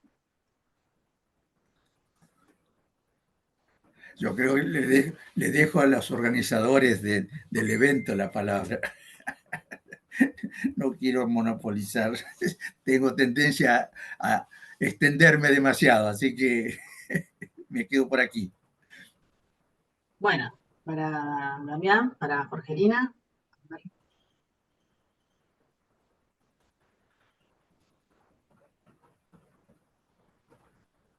¿Soy yo? Dale. No, bueno, igual yo pensaba por ahí algunas más intervenciones y después para no extenderme pero bueno, no, tiro dos cositas nomás, o sea, yo me hago la misma pregunta que Pato, creo que todos nos hacemos esta pregunta en esta crisis de representación o crisis del proyecto revolucionario, que también habría que colocarlo ahí como una de las dimensiones de la crisis, o sea, si está avanzando como está avanzando la ofensiva del capital, es porque en algún punto nuestro proyecto está debilitado, en crisis, o ahí lo que me parece que hay como una clave que también se asocia a esa crisis, que es la crisis de lo colectivo, digamos, cómo poder pensar eh, no solo en términos de las organizaciones políticas, sino en general. O sea, hay como una subjetividad capitalista de este periodo que es absolutamente ligada a la resolución individual de la propia vida, el poco tiempo, digamos, para organizarse y las dificultades de lo colectivo. Yo creo que ahí tenemos que poner cabeza. O sea, los colectivos a veces se vuelven como tortuosos, digamos, ¿no? Encima con todas las cosas que uno tiene que hacer, organizarse y las dificultades de la organización. Creo que ahí hay que poder pensar cómo hacer, digamos, vivible lo colectivo y deseable y disfrutable, digamos, bueno, o sea, ahí hay una mini clave, pero no, me parece que hay que darle una vuelta. Y después hay una cuestión ética, para mí hay algo que está trastocado, digamos, en este periodo del capitalismo, que es una cuestión aspiracional, por un lado, o sea, de qué queremos como para nuestro futuro, y una dimensión ética, de que te importe el otro, la otredad, digamos, como esto del existencialismo y todo lo que, nada de lo humano me es ajeno, digamos, ¿no? Esto está puesto en duda, o sea, y me parece que ahí hay algo bueno, que es necesario volver a colocar como integrante, como parte integrante del proyecto revolucionario. Y después respecto a lo de nuevas tecnologías me excede porque justamente soy un queso en nuevas tecnologías, pero sí respecto del tema de las políticas públicas. A mí me parece, interpela un montón el tema de cómo pensar esta concepción del Estado con la expansión de las políticas públicas, ¿no? Nosotros como revolucionarios no dejamos de luchar por reformas, eh, por conquistas, digamos, para la clase trabajadora y por mayor y una ampliación de las políticas públicas. Pero a mí me parece que además de pensar en la ampliación, en la conquista de derechos, es necesario pensar también el cómo lo pensamos. O sea, creo que mucho de la institucionalidad de las formas políticas que fuimos construyendo nos habla de que el gobierno de esas instituciones o de la forma de llevar adelante esas políticas públicas tienen que tener un gobierno diferente, o sea, una forma política asamblearia, una forma política de gobierno desde el conjunto social, no sé, pienso en instituciones estatales como el de salud, como donde yo trabajo, o la universidad, ni hablar, donde lo que se necesita también es poder pensar otra forma democrática que no va a ser completa en el marco de este sistema social, porque por algo están habitadas por estas lógicas burocráticas, pero en las que es necesario también romper, pero no porque la estrategia sea romperlo desde adentro del Estado, sino pues es la manera de ensayar otra forma posible. Eso.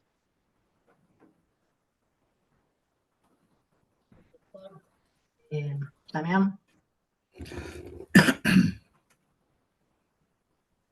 Eh, no, a ver, me parece que mucho de lo que dice Jorgelina concuerdo. Yo creo que una de las cosas que hay que pensar es que efectivamente el proyecto socialista viene de una crisis de mucho tiempo y que no hemos logrado revertirlo. Eh, Me parece también que, o sea, cómo hacer para revertir eso, no solo implica, bueno, pensar en teoría revolucionaria para el siglo XXI, sino también hay algo de esto que me parecía importante lo que decía Jorgelina, de una cuestión ética, que a mí me remite también a una cuestión de lo creíble, ¿no? O sea, vivimos en un momento donde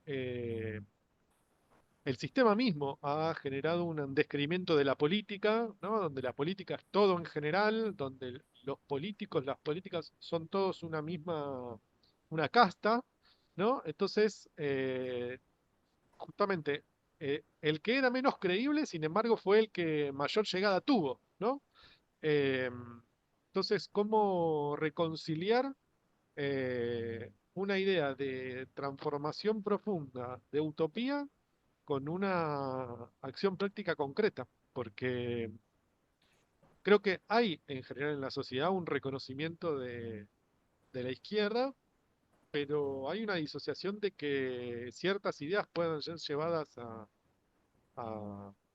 a buen término, ¿no? Y que digo que no es un problema solo de nuestro país, sino que es una crisis de la izquierda en general, a nivel mundial.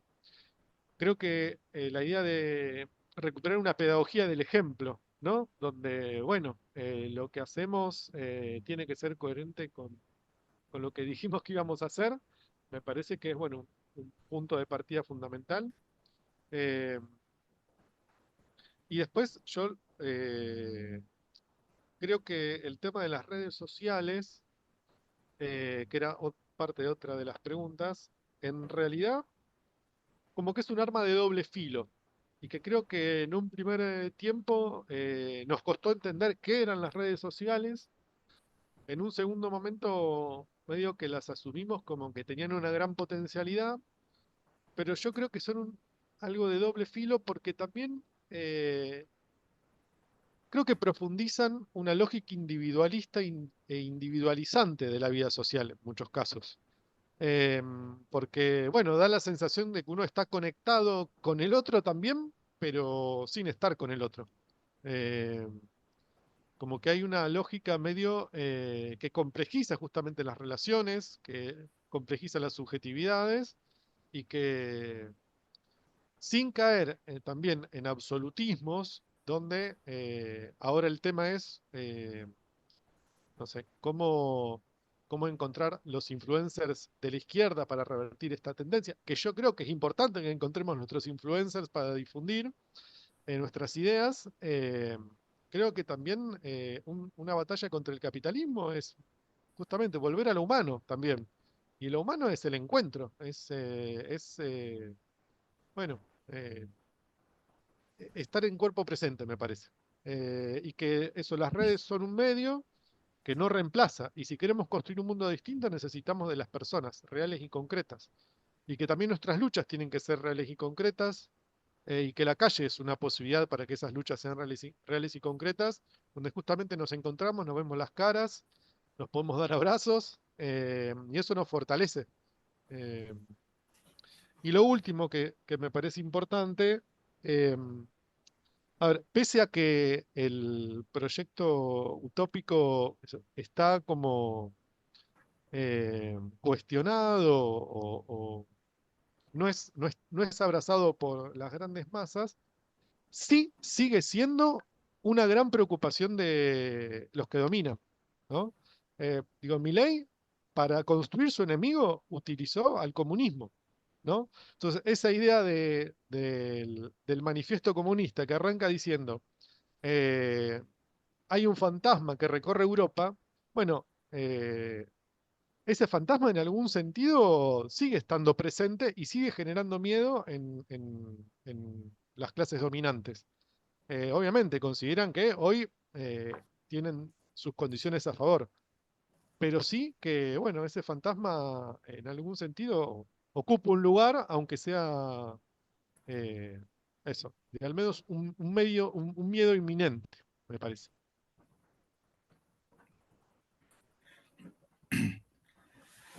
Si me permiten, dos o tres cositas. La primera, durante muchísimos años yo milité orientado, digamos así, por la advertencia que había hecho Trotsky en el programa de transición después de la degeneración de la Tercera Internacional, de la Unión Soviética, diciendo la crisis de la humanidad es la crisis de la dirección revolucionaria, ¿no? Entonces, el empeño por construir una dirección revolucionaria, cosa que yo creo que sigue siendo necesaria, pero que para asumirla con seriedad tenemos que comenzar por comprender que la crisis de la humanidad hoy es mucho más que una crisis de la dirección revolucionaria. Hay una crisis del factor subjetivo mismo y del factor social de la revolución. Hay una crisis de alternativa socialista. Es decir, el socialismo dejó de ser una alternativa visible frente al desastre del capitalismo realmente existente, porque el socialismo realmente inexistente demostró ser un fracaso. Y frente a ese fracaso, el socialismo, el capitalismo, aún con todas sus con todas sus injusticias, digamos así, pudo decir no hay alternativa, que fue lo que dijo la Thatcher, ¿no es cierto? No hay alternativa. Bueno, y efectivamente, para la inmensa mayoría de la humanidad, pareciera no haber alternativa. Pareciera no haber alternativa. ¿Por qué?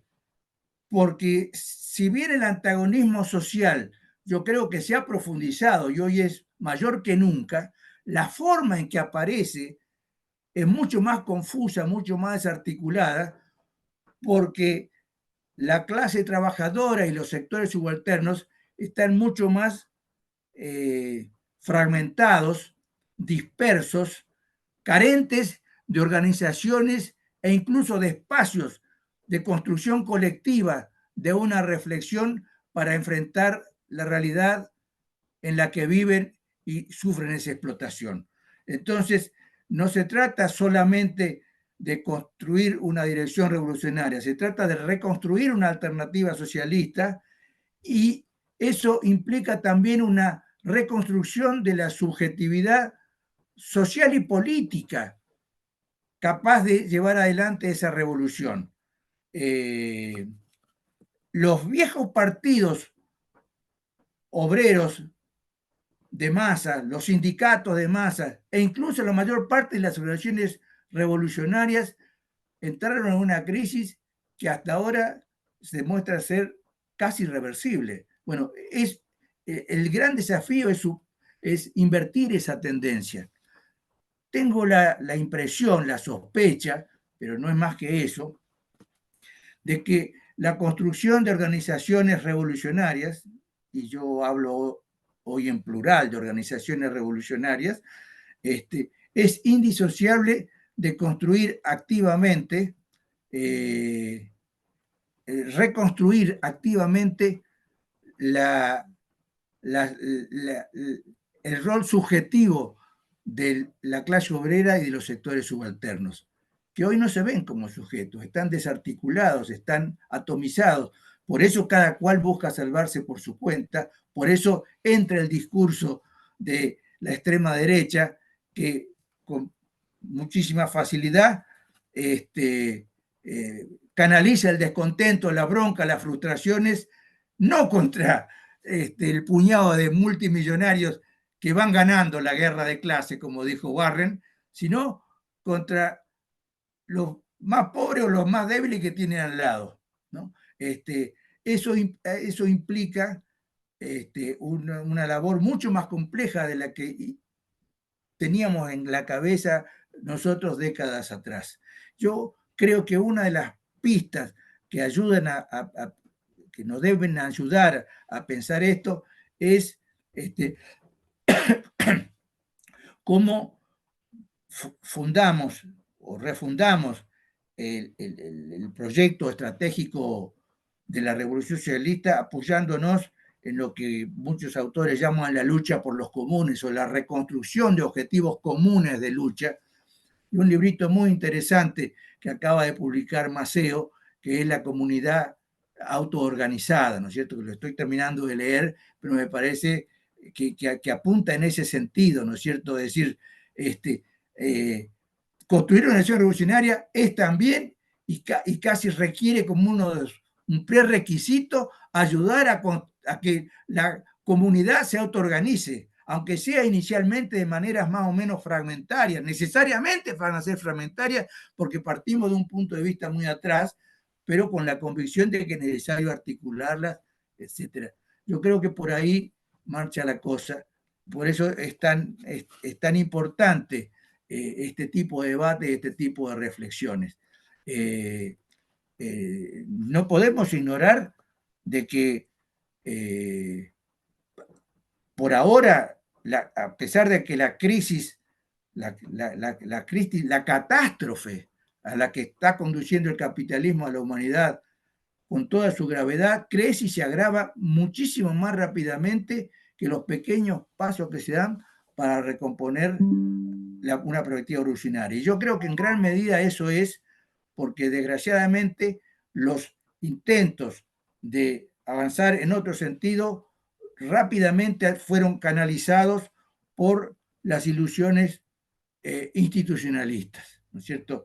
Por eso es tan importante también rescatar la perspectiva leninista, que no descartaba intervenir en los procesos, en las instituciones políticas, dar la batalla incluso dentro del Estado, pero sin ninguna duda de que el eje estratégico nuestro está en otro lado. Estamos cansados de ver visto en todo el mundo experiencias, incluso experiencias revolucionarias con compañeros muy, muy valiosos que fundan en cuanto acumulan un poquito de fuerza, creen que la vía más fácil para aumentar esa fuerza es la vía institucional. Recuerdo haber conversado con Ben Said, que a mi juicio fue uno de los marxistas más lúcidos del último periodo, un compañero que fue dirigente de la Liga Comunista Revolucionaria y después del nuevo partido anticapitalista, y que habían tenido un crecimiento muy significativo en un determinado momento de la crisis política en Francia, y habían lanzado justamente la idea de construir un nuevo partido anticapitalista con criterios más amplios, más flexibles, etcétera, cosa que yo le dije que me parecía una magnífica iniciativa, pero le señalé que me parecía que ponían demasiado énfasis en creer de que la palanca multiplicadora de ese progreso era intervenir en elecciones, seguir creciendo por esa vía, etcétera. Bueno, esa vía puede ser fácil, parecer más fácil para hacerse conocido, para acumular fuerza, para ganar militantes, pero es absolutamente insignificante en los términos de la magnitud de las tareas que implica hoy desarrollar un proyecto revolucionario, que implica, como decía Lenin, y esa fue la superioridad, a mi juicio, de él, por sobre todo la otra cohorte de grandes figuras revolucionarias que lo acompañaron, como Trotsky o Rosa de Luxemburgo, construir una organización, construir organizaciones, las llamemos partidos como sea, que sean capaces, que estén convencidas y sean capaces de que es preciso intervenir utilizando todas las formas de lucha, no solo la que nos ofrece más o menos graciosamente el sistema, ¿no? Bueno, eso es. No es que yo esté proponiendo hacer guerrilla, yo no fui guerrillerista en la época de los 60 y no lo soy ahora, pero sí estoy convencido de que no se puede construir una perspectiva revolucionaria creyendo que es una perspectiva que se puede construir pidiéndole permiso a los que nos explotan y a los que nos reprimen. Y en ese sentido, no es posible construir una alternativa a la extrema derecha si no comenzamos por ser más subversivos que lo que dicen ser los fachos o los Milei de nuestra época, ¿no es cierto? En fin. No sé si ¿quién levantó la mano? Bueno, estamos un poquito ya en tiempo, hay miles de preguntas, pero bueno, como ya algunos están empezando a ir, no sé, Damián, alguien levantó la mano, o los dos, bueno. No, estábamos aplaudiendo a Aldo perfectamente con los mecanismos de tecnología. Claro, hay emoticones, hay corazoncitos también. Bueno, nada, bueno, y como decía, quedan miles de preguntas y siempre el tiempo es cortito. Pero vamos cerrando porque, bueno, se van ya desconectando algunos compas, estamos ya cumplimos las 2 horas, así que, bueno, les agradezco muchísimo a todos y a todas por la participación. Aldo especialmente, muchas gracias. Y queda, desde la Cátedra Libre, desde esta Cátedra Libre tenemos como la propuesta de seguir organizando charlas de este estilo, así que nos gustaría que nos sigan acompañando. Y bueno, muchísimas gracias. Después se grabamos, así que quedará en algún lugar. No sabemos bien dónde va a estar, pero va a poder verla. Muy bien. Bueno, gracias para a todos y a todas. Gracias, Alto, Damián, Gracias. y a todos y todas por participar. Gracias a ustedes. Saludos a todos, abrazo, Gracias. Aldo. Chao. Chao, Chao. gracias, compañeros. Un abrazo grande. Gracias. Chao.